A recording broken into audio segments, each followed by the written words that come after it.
1996 தேர்தலில் முடிவுகள் எப்படி இருந்ததோ அதேபோலத்தான் இந்த தேர்தல் முடிவு இருக்கும் எனவும் வேட்பாளர்கள் பெயர்கள் மிக விரைவில் அறிவிக்கப்படும் எனவும் காங்கிரஸ் மாநில தலைவர் செல்வ பெருந்தகை தெரிவித்துள்ளார்.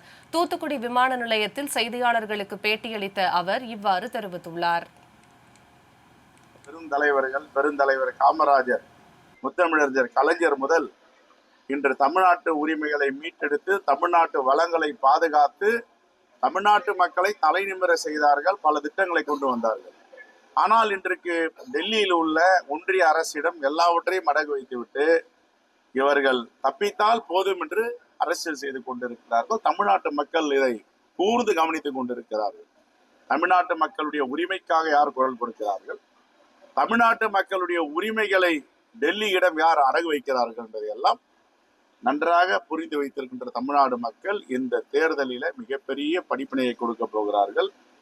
96 தேர்தலுடைய முடிவுகள் எப்படி இருந்ததோ அப்படிதான் இந்த தேர்தல் முடிவுகள் இருக்கு. எதிர்கட்சி தலைவராக கூட வர முடியாதுன்னு சொல்லி இன்னைக்கு ஒரு கால்குலேஷன் எடுக்கிறாங்க.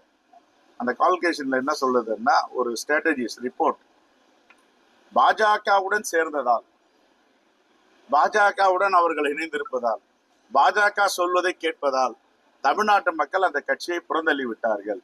தேர்தலுக்கு பிறகு தெரியும் யார் எதிர்கட்சி தலைவர்.